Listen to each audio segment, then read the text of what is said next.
Welcome to dear student. Rajan sir classes में आप सभी का बहुत बहुत स्वागत है।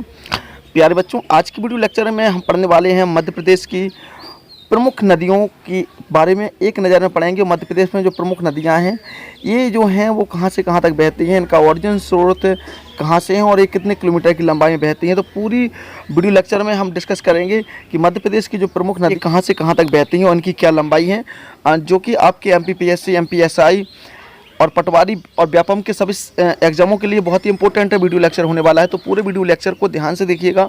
उम्मीद है इस वीडियो लेक्चर को देखने के बाद आपको मध्य प्रदेश की प्रमुख जो नदियां हैं वो अच्छे से लर्न हो जाएंगी और आपको अन्य कोई वीडियो देखने की आवश्यकता नहीं पड़ने वाली है। तो पूरी वीडियो को ध्यान से देखना और वीडियो से जुड़े जो भी आपके क्वेश्चन हो नीचे जरूर कमेंट बॉक्स में पूछना। हम आपको लिंक दे देंगे, वहाँ से आप इस PDF को भी डाउनलोड कर पाएंगे। तो प्यारे बच्चों, प्यारे साथियों, वीडियो को हम शुरू करते हैं, ध्यान से समझने का प्रयास करेंगे। ओके, तो वीडियो शुरू करते हैं। देखिए यहाँ पे सबसे पहले कि मध्य प्रदेश को क्या कहते हैं, सबसे पहले याद रखेंगे मध्य प्रदेश को नदियों का मायका कहा जाता है। आप इस बात को याद रख लीजिए कि मध्य प्रदेश है और प्रदेश की सबसे ज़्यादा नदियाँ हैं वो कि मध्य प्रदेश में बहती हैं। प्रदेश की जो नदियाँ हैं सबसे ज़्यादा कहाँ बहती हैं? मध्य प्रदेश में बहती हैं। और इसलिए जो मेन स्रोत है तो प्रदेश की नदियाँ हैं, उन नदियों का मायका, तो मध्य प्रदेश को ही सबसे नदियों का मायका कहा जाता है। इस बात को हम और आपको याद दिलाते हैं, पूरी दुनिया भर की सबसे अधिक नदियाँ भारत में बहती हैं और भारत की अधिकांश मतलब मैक्सिमम जो नदियाँ हैं वो मध्य प्रदेश में बहती हैं, इसलिए मध्य प्रदेश को नदियों का मायका कहा जाता है। आप इसे लाइन को जरूर याद रख के कर लेना और वो भी कोई क्वेश्चन हो जरूर हमसे डिस्कस करेंगे। नेक्स्ट टॉपिक की ओर बढ़ते हैं। मध्य प्रदेश में लगभग 207 छोटी बड़ी नदियाँ बहती हैं। देखिए अब 207 नदियों को तो हम एक्सप्लेन नहीं कर पाएंगे इस वीडियो में, लेकिन मैक्सिमम जो इंपॉर्टेंट्स नदी हैं वो कहाँ से बहती हैं और कहाँ तक जाती हैं, उनकी लंबाई क्या है, तो सब कुछ हम इस वीडियो में डिस्कस करने वाले हैं। नेक्स्ट हम टॉपिक की ओर बढ़ते हैं कि मध्य प्रदेश की जो गंगा है, मध्य प्रदेश की जो गंगा है वो बेतवा नदी को कहा जाता है। मध्य प्रदेश की जो गंगा नदी है वो बेतवा नदी को कहा जाता है। हम लास्ट में भी बताएंगे कि इसको क्यों कहा जाता है। अभी एक हम शॉर्ट रिवाइज लेसन एक करने वाले हैं। नेक्स्ट टॉपिक की बढ़ते हैं। मध्य प्रदेश की जो मालवा की गंगा है उसके क्षिप्रा नदी को कहा जाता है। जो प्रदेश का एक मालवा क्षेत्र है, मालवा की गंगा जो है क्षिप्रा नदी को कहा जाता है। मध्य प्रदेश की नर्मदा नदी है वो भारत की पांचवी सबसे बड़ी है। भारत की जो पांचवी नदी है उसमें जो मध्य प्रदेश की नर्मदा नदी है वो भारत की सबसे बड़ी नदी है। नेक्स्ट, नर्मदा नदी भारत के उत्तरी तथा दक्षिणी भागों के बीच एक विभाजक रेखा का काम करती है। ये भी एक बहुत ही अच्छा टॉपिक है, पॉइंट है। मध्य प्रदेश का सबसे लंबा जो बांध है वो तवा नदी पर निर्मित है। कहाँ है याद रखना, तवा नदी पर, और जो कि मध्य प्रदेश के होशंगाबाद में स्थित है। नेक्स्ट आगे बढ़ते हैं। और जो बांध स्थित है, इस बांध की जो कुल लंबाई है वो 3322 किलोमीटर है, मतलब 3322 मीटर है, यानी करीब 1.3 किलोमीटर की लंबाई है। वर्धा तथा बेनगंगा का संगम स्थल जो प्राणहिता के नाम से जाना जाता है। आप इसकी एक लिस्ट बना लीजिए और आप नोट करते जाइए या इसका स्क्रीनशॉट आप ले सकते हैं याद रखने के लिए। नेक्स्ट है मध्य प्रदेश की जो 4 प्रमुख नदियों में नर्मदा, चंबल, सोन तथा ताप्ती नदी का नाम आता है। देखिए अब यही जो प्रमुख नदियां हैं, इन चारों नदियों के बारे में हम पूरी डिटेल्ड आपको जानकारी देने वाले हैं और ध्यान से इसको समझेंगे। एक बार रिवाइजेशन लें, फिर पुनः जो मैक्सिमम बेस्ट नदियां हैं उनको हम बारे में पूरी नॉलेज आपको देने वाले हैं। आगे बढ़ते हैं। किसी भी देश या राज्य की जो नदियाँ हैं उसको जीवन रेखा कहते हैं, क्योंकि राज्य का जो इनकम सोर्स होता है, कृषि है, वो नदियों पर ही आधारित होती है। तो किसी भी देश या राज्य की जो जीवन रेखा है वो नदियाँ ही होती हैं। विश्व में सर्वाधिक नदियाँ भारत में प्रवाहित होती हैं, जो कि मैं पहले बता चुका है, और भारत में सर्वाधिक नदियाँ मध्य प्रदेश में प्रवाहित होती हैं, ये भी मैं पहले से बता चुका हूँ। मध्य प्रदेश में प्रवाहित होने वाली नदियों जो है वो प्रायद्वीपीय नदियां हैं। अब प्रायद्वीपीय क्या कहलाता है ये भी हम आपको लेक्चर में डिस्कस करने वाले हैं। मध्य प्रदेश के अमरकंटक से 3 किलोमीटर के भीतर से 2 नदियां जिनका नाम नर्मदा और सोम है वो निकलती हैं, अर्थात वो वहाँ से उनका उद्गम स्थल होता है। इसको आप जरूर याद रख लेना कि जो नर्मदा है और यहाँ पे सोम नदी है, ये 2 नदियों का जो उद्गम स्थल है वो अमरकंटक जो है वो जबलपुर के नज़दीक है, वहाँ से दोनों नदियों का उद्गम स्थल है। नेक्स्ट आगे बढ़ते हैं। मध्य प्रदेश की जो सोन नदी है उसे स्वर्ण नदी के नाम से भी जाना जाता है। मध्य प्रदेश की सोन नदी को स्वर्ण नदी के नाम से जाना जाता है। चंबल नदी का प्राचीन नाम चरमावती है। चंबल नदी के किनारे बड़े बड़े खड्ड निर्मित करती है जो दस्युओं और डाकुओं के लिए आश्रय स्थली का कार्य करते हैं। देखिए आपने चंबल बहुत फेमस जगह रही है मध्य प्रदेश की, और आपने इसके बारे में मूवी भी आई हुई है। तो चंबल नदी है वो अपने बड़े बड़े खड्ड निर्मित करती है, जिसके कारण ये डाकुओं का आश्रय स्थल का कार्य करती हैं। बेतवा प्रदेश की 5वीं सबसे बड़ी नदी है। अब याद रखेंगे, बेतवा वो है, बेतवा नदी है, ये मध्य प्रदेश की 5वीं है। कहाँ की है? मध्य प्रदेश की। और आपकी नर्मदा नदी है, ये पूरे इंडिया की 5वीं नदी है। इस बात को दोनों 5 करके इसको लर्न रखना, ठीक है ना। नेक्स्ट टॉपिक को आगे बढ़ते हैं, देखेंगे यहाँ से हम समझेंगे, थोड़ी सी अच्छे से डिटेल्ड में समझने का हम प्रयास करेंगे और अच्छे समझेंगे हम कि मध्य प्रदेश की जो नर्मदा और ताप्ती नदी है डेल्टा नहीं बनाती है। आपको याद रखना है कि जो नर्मदा और ताप्ती नदी है, दोनों नदियां हैं वो डेल्टा नहीं बनाती हैं, ठीक है। बीनगंगा दक्षिण की ओर बहने वाली नदी है। मध्य प्रदेश में उत्तर की ओर बहने वाली नदियों में उत्तर जो है वो चंबल, सोन, केन और बेतवा नदी शामिल है, ये उत्तर दिशा की ओर बहती है। पश्चिम दिशा की ओर बहने वाली नदियों में मुख्य रूप से ताप्ती और नर्मदा ही मुख्य है। मध्य प्रदेश का सबसे ऊंचा जलप्रपात चचाई जलप्रपात, ये चचाई जो जलप्रपात है ये मैक्सिमम एग्जाम में पूछा गया है, और हम ये भी बताएंगे चचाई जो बांध है वो कहाँ बना हुआ है और क्या इसकी इंपॉर्टेंस विशेषता है। तो पूरे लेक्चर को ध्यान से समझेंगे। वाल्मीकि रामायण के बालखंड में सोन नदी को सौभाग्यवती नदी कहा गया है। हाँ ठीक। महाभारत में कहा गया कि राजा रणतीदेव द्वारा अतिथियों के सत्कार के लिए बलिदान की गई गायों के चर्म से जो खून बहा, उसी से चर्मावती नदी का उद्गम हुआ। ठीक, नेक्स्ट टॉपिक आगे बढ़ते हैं। ये इंपॉर्टेंट फैक्ट है, फैक्ट को हम लर्न करेंगे, फिर आपको डिटेल समझाने वाले हैं। मेघदूत में कालीनाथ ने चर्मावती नदी का है वो उल्लेख किया है। पद्म पुराण में स्वयं भगवान शिव ने बेतवती नदी की पवित्रता को प्रतिपादित किया है।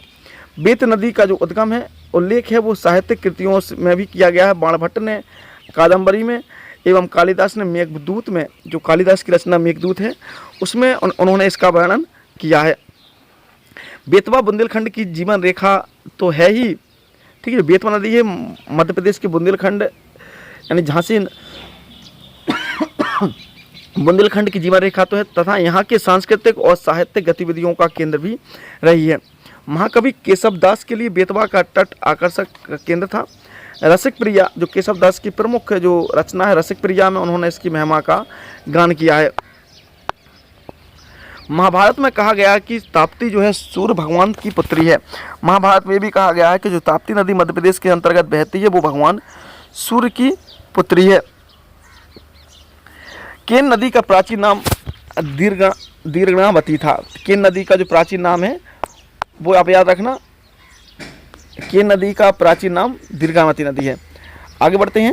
केन का टोंस नदी है पुराणों में तमसा के नाम से विख्यात है। आप इस बात को ध्यान रखेंगे, टोंस नदी पुराणों में तमसा के नाम से विख्यात है।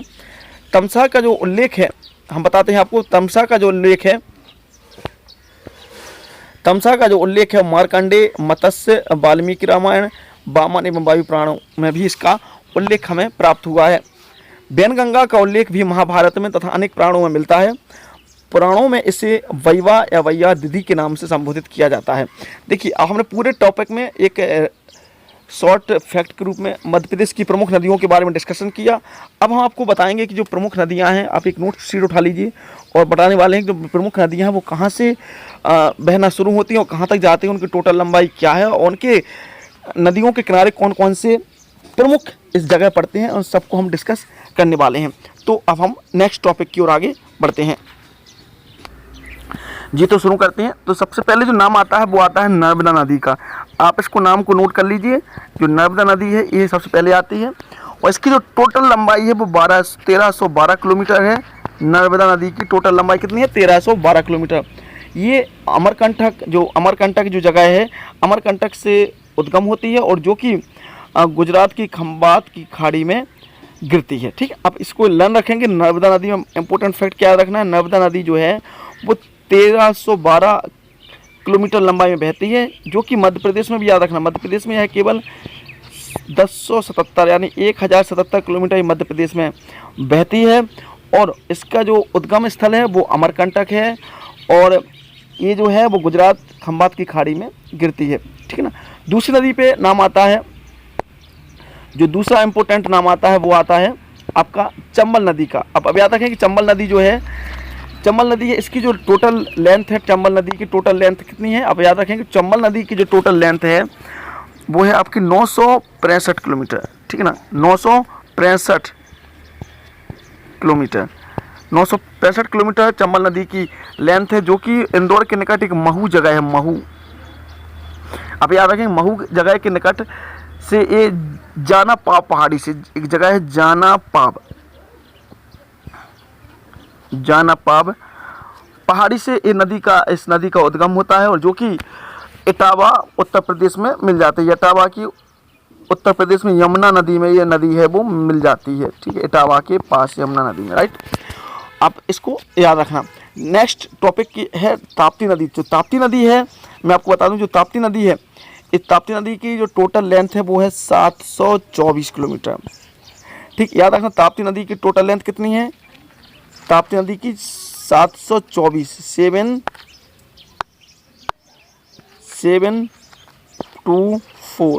724 किलोमीटर ताप्ती नदी की टोटल लेंथ है, जो कि बैतूल के पास एक मुल्ताई जगह है। मध्य प्रदेश का एक जिला है बैतूल, और बैतूल के पास एक मुल्ताई जगह है, तो मुल्ताई तहसील है ये, वहाँ से इसका उद्गम होता है, जो कि खंबात की खाड़ी अरब के निकट जाती है।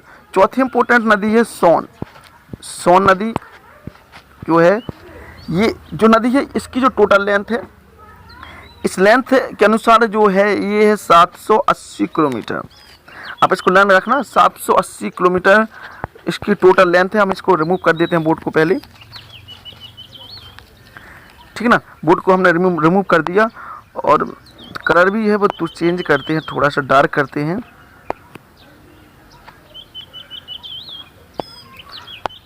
ठीक ना। तो चौथे नंबर पे आता है सोन नदी, ठीक है ना। अब याद रखना सोन नदी, सोन नदी की टोटल लेंथ है 780 किलोमीटर लेंथ है, और ये भी आपके अमरकंटक से निकलती है। कहाँ से निकलती है? अमरकंटक से। तो आप कमेंट में बताइए कि हमने नर्मदा नदी जो है वो कहाँ से निकलती है, यहाँ कमेंट बॉक्स में बताइए कि अमरकंटक से दूसरी नदी कौन सी निकलती है। तो फिलहाल हम यहाँ पढ़ने वाले हैं सोन नदी। सोन नदी है, अमरकंटक से निकलती है, और बिहार के पास दीनापुर पहाड़ी में ये जो नदी है वो दूसरी नदी में मिल जाती है। फिफ्थ नंबर पे आता है बेतवा। ये मध्य प्रदेश की 5वीं सबसे बड़ी नदी है बेतवा, इसको आप ध्यान रखना, बेतवा नदी है।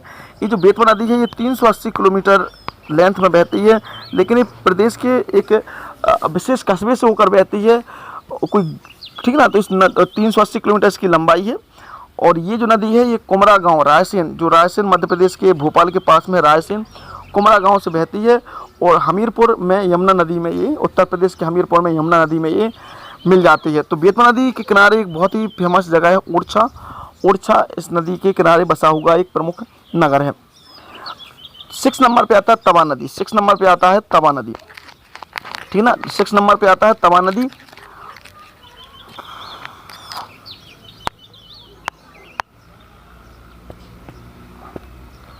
सिक्स नंबर पे आता है तवा नदी। तो तवा नदी के बारे में फैक्ट है कि इसकी टोटल लेंथ है वो 172 किलोमीटर है, और ये पचमढ़ी के पास से बहती है, और ये नर्मदा नदी में इसका ये विलय हो जाती है, नर्मदा नदी में, ठीक है ना।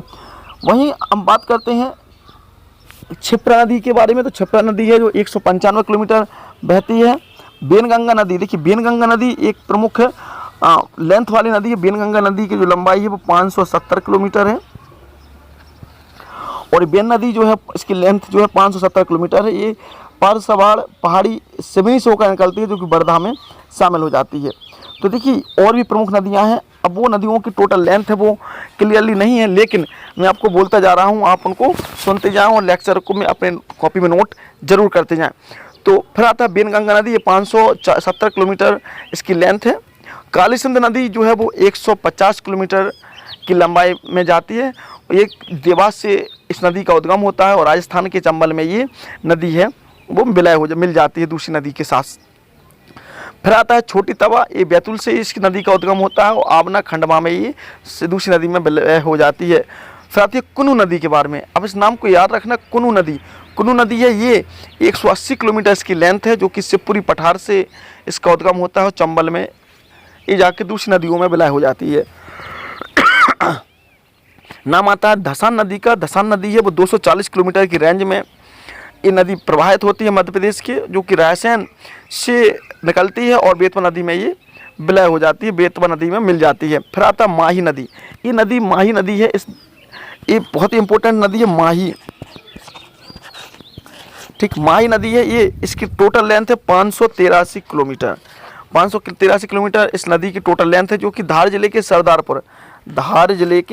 सरदारपुर नदी से, सरदारपुर जगह से बहती है और खंबात की खाड़ी में ये जो नदी है वो विलय हो जाती है। तो देखिए सभी प्यारे साथियों, इस वीडियो लेक्चर का एक प्रमुख यही उद्देश्य हमारा था कि आपको प्रमुख नदियों के बारे में उनके इम्पोर्टेंट डाटा है वो कलेक्ट करा जाए, और इस नदी से जुड़ी जो भी आपकी और भी जानकारी है वो हम इस वीडियो पे आपको रेगुलर टाइम अपडेट कराते जाएंगे। तो आपके जो भी क्वेश्चन है नीचे कमेंट बॉक्स में जरूर हमसे डिस्कस करें, उनका हम लेक्चर बनाएंगे और उससे जो रिलेटिव जो भी आपको इन्फॉर्मेशन चाहिए होगी वो हम आपको ज़रूर प्रोवाइड कराएंगे।